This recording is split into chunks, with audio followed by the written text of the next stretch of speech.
पर इसका कब्जा 1830।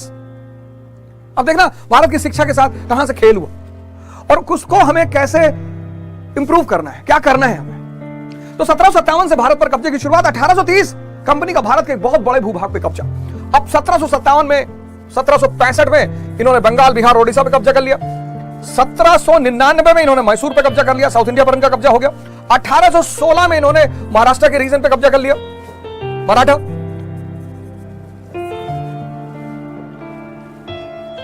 अवध ऑलरेडी इनके कब्जे में था ही,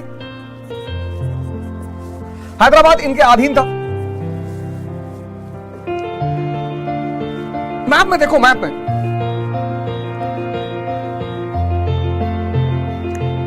अब ये कंपनी है और इसका उद्देश्य है भारत और भारतीयों का शोषण। उद्देश्य ही है, गोल ही है, गोल।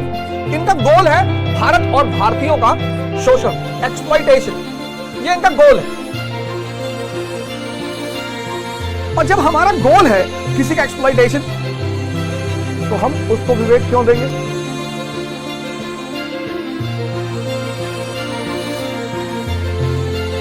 अगर उसका गोल है, किसी व्यक्ति का गोल है शोषण, हम उस व्यक्ति को विवेक क्यों देंगे? क्योंकि विवेक एक इतनी बड़ी शक्ति है, कोयले को हीरा बना। ये बात समझना।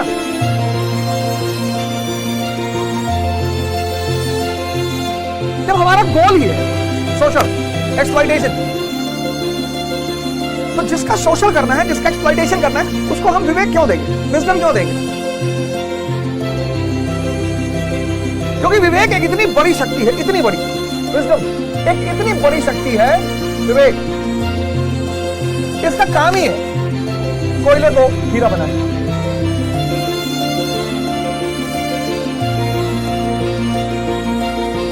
बहुत जुल्हा हुए, लेकिन सारे जुल्हा अबीर थोड़े हुए। विद्या नहीं है, विद्या नहीं है, पढ़ने नहीं गए, स्कूल नहीं गए। विवेक बहुत बड़े लेवल का है। चक्की को देख के दोहा बना दिया, खजूर के पेड़ को देख के दोहा बना दिया, साधु पे दोहा बना दिया, साधु ऐसा चाहिए जैसा सूख सुहाए और सार सार को गही रहे पता दे उड़ाए। आज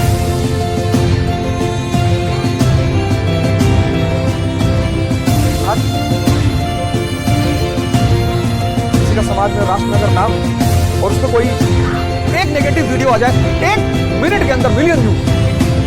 कितना लोग, किसी एयरलाइन के खाने में कोई कीड़ा मिल गया, अरे इतनी बड़ी एयरलाइन है यार, कभी ना कभी कुछ ना कुछ तो गलती हो ही जाएगी, अपने घर में खाने में बाल नहीं पड़ जाता है।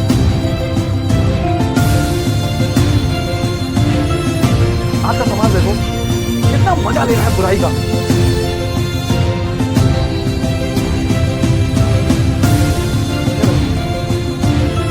साधु कैसा?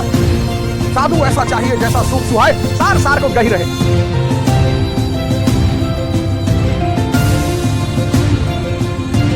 कभी इससे बड़ा एग्जाम्पल तो है ही नहीं मेरे को। संत भगवान कबीर।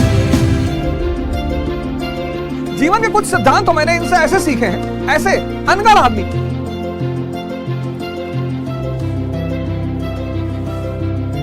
बोले जीवन किस लिए गुरुदेव?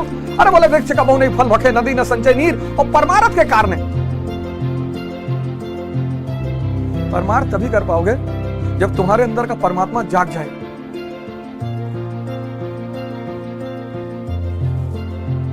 परमार्थ करना सबकी बस की बात है।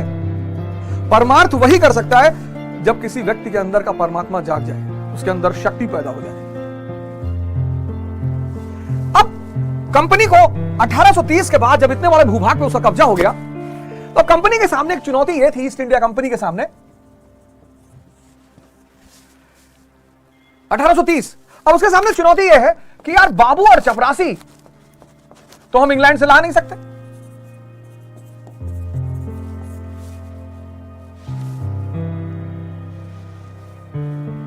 अधिकारी तो हम इंग्लैंड से सारे ले आएंगे, आर्मी के अधिकारी, सिविल सेवा के अधिकारी, जुडिशियल अधिकारी जो 500 रुपए से ऊपर जो वेतन पाते हैं वो सब व्हाइट होंगे, उनको तो हम वहां से ले आएंगे।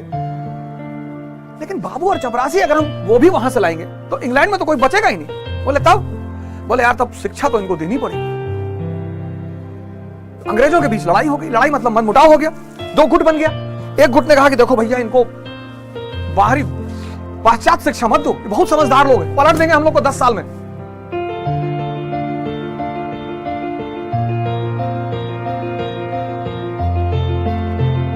जिस देश ने भगवान बनने का फॉर्मूला खोज लिया हो वो देश आईएएस बनने के लिए परेशान होगा, नौकरी पाने के लिए परेशान होगा। आईएएस बनेगा, परेशान क्यों होगा वो? परेशान क्यों होना है? 1835 में आया मैकाले का declaration, modern education in English medium, और यहीं से हुई मॉडर्न एजुकेशन की शुरुआत। मैकाले ने कहा कि इनकी सबसे बड़ी ताकत है इनकी गुरुकुल, बंद कर, खत्म कर। और यहीं से शिक्षा का उद्देश्य हो गया सेवक बन। यही वो समय है जब शिक्षा ने एक बड़ा ही गलत रास्ता अख्तियार किया। शिक्षा क्या बनाएगी? सेवक।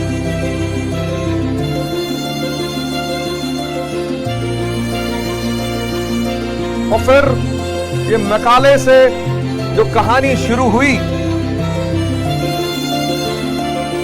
मैकाले से जो कहानी शुरू हुई उसका अंजाम यह हुआ कि बस्ती, गोंडा, गोरखपुर इत्यादि में जो ग्रामीण इलाकों के स्कूल हैं उनका नाम है सेंट एंथनी।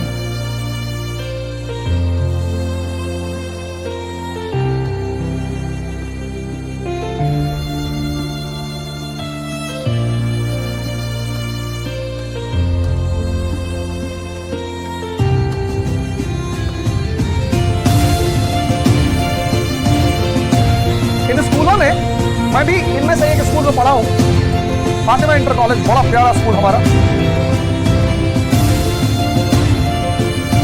गोंडा में है, फातिमा इंटर कॉलेज, जहां से मैं पढ़ा हूं। बड़ा प्यारा स्कूल, बड़े प्यारे शिक्षक रहे हमारे, उन्होंने अच्छा पढ़ाया, मैं शायद पढ़ना नहीं चाहता। लेकिन आज मैं जहां खड़ा हूं, जो मेरी उपलब्धि है जीवन में, जिस स्तर पे हूं, फातिमा इंटर कॉलेज,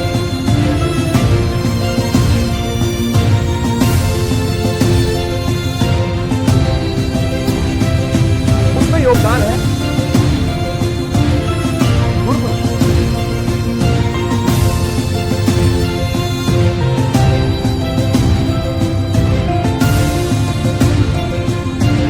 इनसे जुड़ने के बाद मुझे पता चला कि एजुकेशन का काम क्या है, एजुकेशन का रोल क्या है, करती क्या है। तो मैंने कहा ना कि विद्या और विवेक,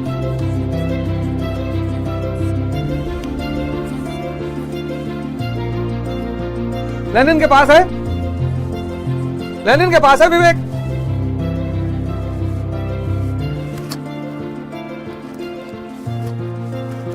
लेनिन के पास है रूसी क्रांति का महानायक। अब्राहम लिंकन के पास है 1860 अमेरिकन सिविल वॉर। लोगों ने इससे कहा कि बदनाम हो जाओगे इतिहास में, विलन के रूप में जाने जा। अरे उसने कहा ऐसे कैसे जाने जाए, कभी आप अमेरिकन सिविल वॉर पढ़ो, इसकी स्ट्रेटजी में पढ़ो। उसने कहा मुझे पता है क्या करना है, किसी भी आदमी को कमजोर करना हो, उसे मारने से पहले उसकी बाहर की ताकत छीन लो। गांधी गाली देता हिंदुस्तान का आदमी इस वक्त।